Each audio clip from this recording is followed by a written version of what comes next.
ഏവർക്കും ഉബുണ്ടു ജാലകത്തിന് മറ്റൊരു വീഡിയോയിലേക്ക് സ്വാഗതം. ഇൻകം ടാക്സ് ഇ ഫയലിംഗ് 2026 എങ്ങനെയാണ് ഫയൽ ചെയ്യുക എന്നുള്ളതാണ് ഈ ഒരു വീഡിയോയിലൂടെ പ്രധാനമായും ഉദ്ദേശിക്കുന്നത്. ആർക്കെല്ലാമാണ് റിട്ടേൺ ഫയലിംഗ് നിർബന്ധമായിട്ടുള്ളത്? ഡിഡക്ഷനുകൾക്ക് ശേഷം നികുതി വിധേയമായ വരുമാനം ടാക്സബിൾ ഇൻകം 2.5 ലക്ഷം രൂപയിൽ കൂടുതലുള്ള വ്യക്തികൾക്കാണ് ഈ റിട്ടേൺ ഫയൽ ചെയ്യേണ്ടത്. അതുപോലെ തന്നെ റീഫണ്ട് അവകാശപ്പെടുന്നവരും ഹൗസിംഗ് ലോണിന് പലിശ അത് വരുമാനത്തിൽ കുറവ് ചെയ്തിട്ടുള്ളവരും ഒക്കെ തന്നെ ഈ ഒരു റിട്ടേൺ ഫയൽ ചെയ്യേണ്ടതാണ്. ഇപ്പോൾ എങ്ങനെയാണത് റിട്ടേൺ ഫയൽ ചെയ്യുക എന്നുള്ളത് നമുക്ക് നോക്കാം. അതിന് മുൻപായി ശ്രദ്ധിക്കേണ്ട 2 കാര്യങ്ങളാണ്. നമ്മളുടെ 26AS ടാക്സ് ക്രെഡിറ്റഡ് പരിശോധിക്കുക എന്നുള്ളതാണ് ഒന്നാമതായി നമ്മൾ ചെയ്യേണ്ടത്. അതിൽ ഈ ഫയൽ ചെയ്യുന്ന ആ ഒരു സൈറ്റിൽ തന്നെ നമുക്ക് കയറി പരിശോധിക്കാവുന്നതാണ്. മറ്റൊന്നാണ് ആനുവൽ ഇൻഫർമേഷൻ സ്റ്റേറ്റ്മെൻറ്റ് AIS, ഇത് പരിശോധിക്കുക. ഇത് രണ്ടും പരിശോധിച്ച് ഉറപ്പ് വരുത്തിയതിന് ശേഷം ഇൻകം ടാക്സ് ഫയൽ ചെയ്യുന്നതാണ് നല്ലത്. നമുക്കറിയാം 2 തരത്തിലുള്ള റെജീമുകളാണുള്ളത്. ന്യൂ റെജീമുമുണ്ട്, അതുപോലെ തന്നെ ഓൾഡ് റെജീമുണ്ട്. ന്യൂ റെജീമിൽ പ്രത്യേകിച്ച് ഡിഡക്ഷനുകളൊന്നും തന്നെ അനുവദനീയമല്ല. കുറഞ്ഞ വരുമാനമുള്ള ആളുകളെ സംബന്ധിച്ച് ന്യൂ റെജീം തന്നെയാണ് കുറേ കൂടി കംഫർട്ടബിൾ ആയിട്ടുള്ളതും ടാക്സ് ഇല്ലാതെ വരുന്നതും. നമുക്കത് ഫയൽ ചെയ്യുന്നതിന് നമുക്ക് ഈ വെബ്സൈറ്റിലേക്ക് ഒന്ന് പ്രവേശിക്കാം. ഇൻകം ടാക്സ് ഒരു വെബ്സൈറ്റിലേക്ക് വന്നിരിക്കുകയാണ്. അതിനുശേഷം ഇവിടെ ലോഗിൻ എന്നുള്ള ഓപ്ഷൻ ഉണ്ട്. നമുക്ക് ലോഗിൻ ചെയ്യാം. ഇവിടെ യൂസർ ഐഡിയും പാസ്വേഡും നൽകിക്കൊണ്ട് ലോഗിൻ ചെയ്യാം. ഇവിടെ നമുക്ക് ആദ്യം പരിശോധിക്കേണ്ടത് 26AS ആണ്. 26AS പരിശോധിക്കുന്നതിന് വേണ്ടി ഇവിടെ ഈ ഫയൽ താഴെ ഇൻകം ടാക്സ് റിട്ടേൺസ് എന്നുള്ളതിൻ്റെ താഴെയായി വ്യൂ ഫോം 26AS എന്ന് കാണാം. അതിലൊന്ന് ക്ലിക്ക് ചെയ്ത് കഴിഞ്ഞാൽ നമുക്കതൊരു മറ്റൊരു വെബ്സൈറ്റിലേക്കാണ് പോകുന്നത്. ട്രേസസ് എന്നുള്ള ഒരു വെബ്സൈറ്റിലേക്ക്. ഇവിടെ ഒരു എഗ്രി എന്നുള്ള ഭാഗത്ത് ക്ലിക്ക് ചെയ്തുകൊണ്ട് പ്രൊസീഡ് എന്നതിൽ ക്ലിക്ക് ചെയ്യാം. Deductors on behalf of tax payer, അതുപോലെ ടാക്സ് കളക്ട് ചെയ്ത് അത്തരം ഡീറ്റെയിൽസുകളാണ് ഈ 26AS നമുക്ക് കാണാനായിട്ട് കഴിയുന്നത്. അത് ലഭിക്കുന്നതിന് വേണ്ടി ഇവിടെ താഴെ click view tax credited forms എന്നുള്ളതിൽ ലിങ്ക് കാണാം. അതിൽ ക്ലിക്ക് ചെയ്ത് കഴിഞ്ഞാൽ നമുക്ക് ഈ ഒരു പേജിലേക്കാണ് വരുന്നത്. ഇവിടെ അസസ്മെൻറ്റ് ഇയർ നമുക്ക് സെലക്ട് ചെയ്യാം. അസസ്മെൻറ്റ് ഇയർ സെലക്ട് ചെയ്യുന്നു. അതുപോലെ വ്യൂ ആസ് എന്നുള്ളത് HTML എന്നുള്ളത് സെലക്ട് ചെയ്യുക. അതിനുശേഷം വ്യൂ ഡൗൺലോഡ് എന്നതിൽ ക്ലിക്ക് ചെയ്യുക. തുടർന്ന് നമുക്കിത് PDF ആയി എക്സ്പോർട്ട് ചെയ്യുന്നതിന് വേണ്ടി എക്സ്പോർട്ട് ആസ് PDF എന്നതിൽ ക്ലിക്ക് ചെയ്യാം. രണ്ടാമതായി നമുക്ക് പരിശോധിക്കേണ്ടത് ആനുവൽ ഇൻഫർമേഷൻ സ്റ്റേറ്റ്മെൻ്റ് ആണ്. ഇതിൽ കുറേ കൂടി ഡീറ്റെയിൽസ് ഉണ്ടാവും. നമുക്ക് ഏതെങ്കിലും ബാങ്കുകളിൽ അക്കൗണ്ട് ഉണ്ടെങ്കിൽ അതിൽ സേവിങ്സ് ബാങ്കിൽ കൂടുതൽ പൈസ ഉണ്ടെങ്കിൽ അതിൻ്റെ ആ ഒരു കിഴിവും അത് അധികമായിട്ടുള്ള വരുമാനമായി കാണിച്ചിട്ടുണ്ടാകും. അത്തരം വിവരങ്ങളെല്ലാം തന്നെ ഈ AIS നമുക്ക് മനസ്സിലാക്കാവുന്നതാണ്. അതിനുവേണ്ടി AIS എന്ന ഭാഗത്ത് ക്ലിക്ക് ചെയ്യുന്നു. നമുക്കിവിടെ ഡൗൺലോഡ് AIS എന്ന ഒരു ലിങ്ക് കാണാം. അതിൽ ക്ലിക്ക് ചെയ്യുന്നു. ക്ലിക്ക് ചെയ്യുന്ന സമയത്ത് ഇവിടെ ആനുവൽ ഇൻഫർമേഷൻ സ്റ്റേറ്റ്മെൻറ്റ് PDF എന്നത് നമുക്കിവിടെ സെലക്ട് ചെയ്യാം. ഇവിടെ പാസ്വേഡ് ഉപയോഗപ്പെടുത്തിക്കൊണ്ടാണ് ഈ ഒരു PDF ഓപ്പൺ ആവുന്നത്. അതിനുള്ള എക്സാമ്പിൾ ഇവിടെ നൽകിയിട്ടുണ്ട്. നമ്മളെ പാൻ നമ്പറും ഡേറ്റ് ഓഫ് ബർത്തും അതും കൂടി ചേർന്നിട്ടുള്ള ഒരു പാസ്വേഡാണ് ഇതിന് നൽകേണ്ടത്. ഇതെല്ലാം തന്നെ സ്മോൾ ലെറ്ററിലാണ് നൽകേണ്ടത്.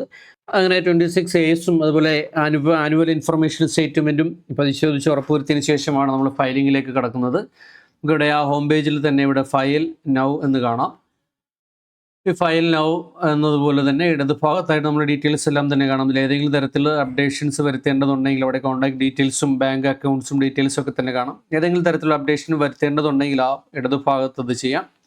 ഇനി നമുക്ക് ഫയൽ ചെയ്യുന്നതിനായി ഫയൽ നൗ എന്നതിൽ ക്ലിക്ക് ചെയ്തുകൊണ്ട് ഇവിടെ കറണ്ട് ഇയർ 2026-27 എന്ന് ഓൾറെഡി തന്നെ വന്നിട്ടുണ്ടാവും. ഇനി ഓൺലൈൻ ഓഫ്ലൈൻ 2 മോഡുകളാണ്. അതിൽ ഓൺലൈൻ മോഡ് സെലക്ട് ചെയ്തുകൊണ്ട് കണ്ടിന്യൂ ക്ലിക്ക് ചെയ്യാം. ഇവിടെ ഏതെങ്കിലും ഒരു ഫയലിംഗ് നമ്മൾ തുടങ്ങി വെച്ച് കംപ്ലീറ്റ് ആക്കിയിട്ടില്ല എങ്കിൽ ആ വിവരം ഇവിടെ കാണാനായിട്ട് സാധിക്കുന്നതാണ്. ഇപ്പോൾ നോ സേവ്ഡ് ഡ്രാഫ്റ്റ് എന്നാണ്. ഇപ്പോൾ പ്രത്യേകിച്ച് നേരത്തെ ഒന്നും തന്നെ ചെയ്തിട്ടില്ല. നമുക്കിവിടെ സ്റ്റാർട്ട് ന്യൂ ഫയലിംഗ് എന്നതിൽ ക്ലിക്ക് ചെയ്യാം. ഇവിടെ 3 ഓപ്ഷൻസ് ഉണ്ട്. Individual, HUF, others. നമുക്കിവിടെ ഇൻഡിവിജ്വൽ ആയതുകൊണ്ട് ഇൻഡിവിജ്വൽ ക്ലിക്ക് ചെയ്യുന്നു. അതിനുശേഷം പ്രൊസീഡ് എന്നതിൽ ക്ലിക്ക് ചെയ്യാം. അടുത്തത് നമുക്ക് സെലക്ട് ചെയ്യേണ്ടത് ITR ഫോമാണ്. ITR 1 ആണ് സാലറീഡ് പേഴ്സൺസിന് വേണ്ടി ഉപയോഗിക്കുന്നത്. അതുകൊണ്ട് നമുക്ക് ITR 1 സാലറീഡ് പേഴ്സൺസ് ഇൻഡിവിജ്വലുമായി ബന്ധപ്പെട്ടുള്ള ടാക്സ് റിട്ടേൺ ആണ് നമ്മളിവിടെ പരിചയപ്പെടുത്തുന്നത്. അപ്പോൾ അതിലെ ITR 1 എന്നതിൽ ക്ലിക്ക് ചെയ്യുന്നു. അതിനുശേഷം പ്രൊസീഡ് വിത്ത് ITR 1 എന്നതിൽ ക്ലിക്ക് ചെയ്യുന്നു. ഇവിടെ ഓക്കെ ക്ലിക്ക് ചെയ്തുകൊണ്ട് നമുക്കതിൻ്റെ ലെറ്റ്സ് ഗെറ്റ് സ്റ്റാർട്ടഡ് എന്നുള്ള ഭാഗത്താണ് ക്ലിക്ക് ചെയ്യേണ്ടത്. ഇപ്പോൾ ഇവിടെ taxable income is more than basic exception limited എന്നുള്ളതാണ് നമുക്ക് ടിക്ക് ചെയ്യേണ്ടത്. അതല്ലാതെ ഏതെങ്കിലും ഓപ്ഷൻസ് താഴെ ഉണ്ടെങ്കിൽ അത് സെലക്ട് ചെയ്യാം. ഇനി കണ്ടിന്യൂ എന്നതിൽ ക്ലിക്ക് ചെയ്യുന്നു. തുടർന്ന് ഓക്കെ ക്ലിക്ക് ചെയ്തുകൊണ്ട് ബാക്കി ഡീറ്റെയിൽസ് നമുക്ക് പരിശോധിക്കാം. ഇവിടെ 5 ടാബുകളാണുള്ളത്. പേഴ്സണൽ ഇൻഫർമേഷൻസിൻ്റെ ഒരു ടാബ്, അതിനുശേഷം ഗ്രോസ്, ടോട്ടൽ ഇൻകം, ടോട്ടൽ എന്തെങ്കിലും ഡിഡക്ഷൻസ് ഉണ്ടെങ്കിൽ അത് കാണിക്കുന്നതിന്, ടാക്സ് പേ ചെയ്തിട്ടുണ്ടെങ്കിൽ അതിൻ്റെ ഡീറ്റെയിൽസ് അവിടെ കാണാം. അവസാനം നമുക്ക് ഏതെങ്കിലും ടാക്സ് ഇനി അടയ്ക്കേണ്ടതുണ്ടെങ്കിൽ ആ വിവരങ്ങൾ കാണിക്കുന്നതാണ്. അത് ഓരോന്നും ഓപ്പൺ ചെയ്ത് അതിൻ്റെ ഡീറ്റെയിൽസ് പരിശോധിച്ച് കൺഫേം ചെയ്താൽ മാത്രമാണ് അടുത്തതിലേക്ക് പോകുന്നത്. നമുക്ക് ആദ്യം തന്നെ പേഴ്സണൽ ഇൻഫർമേഷൻസിലേക്ക് കടക്കുന്നു. അപ്പോൾ ഇതിലെ ഡീറ്റെയിൽസ് എന്തെങ്കിലും തിരുത്തലുകൾ ഉണ്ടെങ്കിൽ നമുക്ക് തിരുത്താം, അല്ലെങ്കിൽ പ്രത്യേകിച്ച് തിരുത്തലുകൾ ഒന്നും ഇല്ല എങ്കിൽ നമുക്കിവിടെ കൺഫേം ചെയ്യാം. അടുത്തതായി ചെയ്യേണ്ടത് ഗ്രോസ് ടോട്ടൽ ഇൻകം ആണ്. ഗ്രോസ് ടോട്ടൽ ഇൻകം നമുക്ക് ഇവിടെ നിലവിൽ ലഭ്യമായിട്ടുണ്ടാവും. അത് TDS ചെയ്യുന്നത് കൊണ്ട് കൃത്യമായിട്ട് ഇവിടെ വന്നിട്ടുണ്ടാകും. അതിൽ ഏതെങ്കിലും തിരുത്തലുകൾ ആവശ്യമുണ്ടെങ്കിൽ നമുക്കിവിടെ തിരുത്തലുകൾ വരുത്താം, അല്ലെങ്കിൽ നമുക്കിത് കൺഫേം ചെയ്യാം. പേഴ്സണൽ ഇൻഫർമേഷൻസ് കൺഫേം ചെയ്തതിന് ശേഷം ഗ്രോസ് ടോട്ടൽ ഇൻകം ഓപ്പൺ ചെയ്യാം. ഗ്രോസ് ടോട്ടൽ ഇൻകം ഓപ്പൺ ചെയ്തതിന് ശേഷം അതിലേതെങ്കിലും തരത്തിലുള്ള അപ്ഡേഷൻസ് ഉണ്ടെങ്കിൽ അപ്ഡേഷൻസ് വരുത്തി അത് കൺഫേം ചെയ്യാം. തുടർന്ന് ടോട്ടൽ ഡിഡക്ഷൻസ് എന്ന ഭാഗത്തേക്കാണ് വരുന്നത്. ടോട്ടൽ ഡിഡക്ഷൻസിൽ പ്രത്യേകിച്ച് നമുക്കിതിൽ ATC ഒന്നും തന്നെ ഡിഡക്റ്റ് ചെയ്യാനായിട്ടില്ല. ഇതല്ലാതെയുള്ള കുറച്ച് ഡിഡക്ഷൻസ് മാത്രമാണ് ഇവിടെ നമുക്ക് ചേർക്കാനായിട്ട് കഴിയുന്നത്. പെൻഷൻ സ്കീമും അഗ്നിപഥ സ്കീം അങ്ങനെയുള്ള ഏതെങ്കിലും തരത്തിലുള്ള ഡിഡക്ഷൻസ് ഉണ്ടെങ്കിൽ മാത്രമാണ് നമുക്കിവിടെ ചേർക്കാനായിട്ട് കഴിയുന്നത്. അതല്ലെങ്കിൽ നമുക്കിവിടെ പ്രത്യേകിച്ച് ഒന്നും തന്നെ ചെയ്യേണ്ടതില്ല. കൺഫേം എന്നതിൽ ക്ലിക്ക് ചെയ്യാം. അടുത്തതായിട്ട് വരുന്നത് ടാക്സ് പെയ്ഡ് ഡീറ്റെയിൽസ് ആണ്. ഈ ഒരു വർഷം ടാക്സബിൾ ഇൻകത്തിൻ്റെ പരിധി വർദ്ധിപ്പിച്ചതുകൊണ്ട് പല ആളുകൾക്കും തന്നെ ടാക്സ് ഉണ്ടായിരിക്കില്ല. അതുകൊണ്ട് വളരെ വേഗത്തിൽ തന്നെ ഈ ഒരു വർഷം നമുക്ക് ടാക്സ് റിട്ടേൺ സബ്മിറ്റ് ചെയ്യാനായിട്ട് കഴിയും.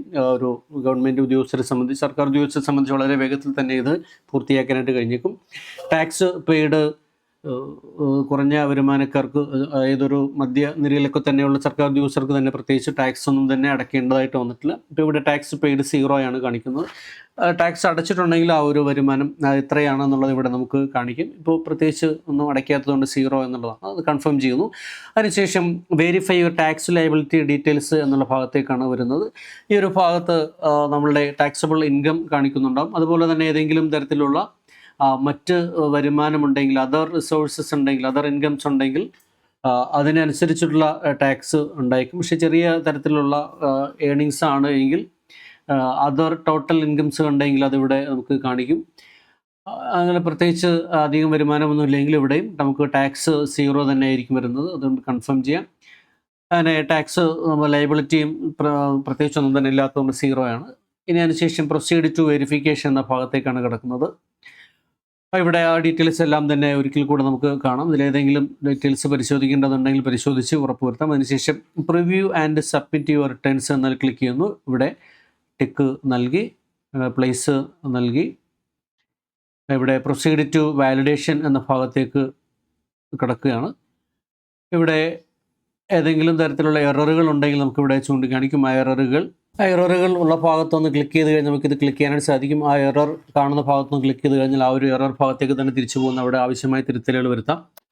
തിരുത്തലുകൾ വരുത്തിൽ പ്രൊസീഡ് ചെയ്ത് കഴിഞ്ഞാൽ വീണ്ടും ആ ഒരു 5 സ്റ്റെപ്പുകളിലേക്ക് തന്നെ തിരികെ വരുന്നു. അത് വീണ്ടും ഇതെല്ലാം ഓരോന്നും ഓപ്പൺ ചെയ്ത് വീണ്ടും അത് കൺഫേം ചെയ്ത് കഴിഞ്ഞാൽ നമുക്ക് അടുത്ത വാലിഡേഷനിലേക്ക് പോകാനായിട്ട് കഴിയും. ആ എററുകളെല്ലാം പരിഹരിച്ച് ആ ഓരോ സ്റ്റെപ്പുകളും വീണ്ടും കൺഫേം ചെയ്ത് വന്നു കഴിയുമ്പോഴേക്കും ഇവിടെ നമുക്ക് കാണാം ഇന്റേണൽ വാലിഡേഷൻ സക്സസ്ഫുൾ എന്ന് കാണുന്നു. അപ്പോൾ അതിനുശേഷം നമുക്കിനി വീണ്ടും പ്രിവ്യൂവിലേക്ക് കടക്കുന്നതിൽ ക്ലിക്ക് ചെയ്യുന്നു. ഇവിടെ പ്രൊസീഡ് ടു വെരിഫിക്കേഷൻ എന്നതിൽ ക്ലിക്ക് ചെയ്യുന്നു. ഇവിടെ നമുക്ക് വെരിഫൈ നൗ, വെരിഫൈ ലേറ്റർ ഇങ്ങനെയുള്ള ഓപ്ഷൻസ് ഉണ്ട്. നമുക്കിതിൽ വെരിഫൈ നൗ എന്നുള്ളത് തന്നെയാണ് റെക്കമെൻഡ് ആയിട്ട് നിൽക്കുന്നത്. അത് തന്നെ ചെയ്യുന്നതായിരിക്കും ഏറ്റവും നല്ലത്. ഇനി അത് എന്തെങ്കിലും വെരിഫിക്കേഷൻ തടസ്സമുണ്ടെങ്കിൽ മാത്രമാണ് വെരിഫൈ ലേറ്റർ എന്നതിൽ ക്ലിക്ക് ചെയ്തുകൊണ്ട് അതിൻ്റെ ലിറ്റർ നമ്മൾ അയച്ചു കൊടുക്കുന്നത്. വെരിഫൈ നൗ എന്നതിൽ തന്നെ ക്ലിക്ക് ചെയ്യാൻ ശേഷം കണ്ടിന്യൂ ക്ലിക്ക് ചെയ്യുന്നു. ഇവിടെ 2-3 ഓപ്ഷൻസ് ഇവിടെ അവൈലബിൾ ആണ്. I would like to verify using OTP on mobile എന്നുള്ളതാണ് നമ്മളിവിടെ സെലക്ട് ചെയ്യുന്നത്. അത് സെലക്ട് ചെയ്തതിന് ശേഷം ഇവിടെ കണ്ടിന്യൂ എന്ന് ക്ലിക്ക് ചെയ്ത് കഴിഞ്ഞാൽ നമ്മുടെ ആധാർ ഡീറ്റെയിൽസ് എഗ്രി ചെയ്തുകൊണ്ടുള്ള ഒരു പെർമിഷൻ ചോദിക്കുന്നു. അതിനുശേഷം ജനറേറ്റ് ആധാർ OTP കൊടുത്തു കഴിഞ്ഞാൽ OTP നമ്മുടെ ഫോണിൽ ലഭ്യമാകുന്നതാണ്. OTP നൽകിക്കൊണ്ട് നമുക്കിത് വെരിഫിക്കേഷൻ പൂർത്തീകരിക്കാം. ഇവിടെ വീണ്ടും സബ്മിറ്റ് എന്നതിൽ ക്ലിക്ക് ചെയ്ത് നമുക്കിവിടെ കാണാം സബ്മിറ്റഡ് സക്സസ്ഫുള്ളി എന്നൊരു മെസ്സേജാണ് വരുന്നത്. ശേഷം പ്രൊസീഡ് എന്നതിൽ ക്ലിക്ക് ചെയ്ത് നമുക്കിവിടെ കാണാം you have successfully filled and verified your returns. ഇതിൻ്റെ ഡീറ്റെയിൽസ് എല്ലാം തന്നെ ഫോണിലേക്കും അതുപോലെ മെയിലിലേക്കും ഒക്കെ തന്നെ വന്നിട്ടുണ്ടാവും. നമുക്ക് ഇതിൻ്റെ റെസിപ്റ്റ് വേണമെങ്കിൽ ഡൗൺലോഡ് ചെയ്ത് സൂക്ഷിക്കാം.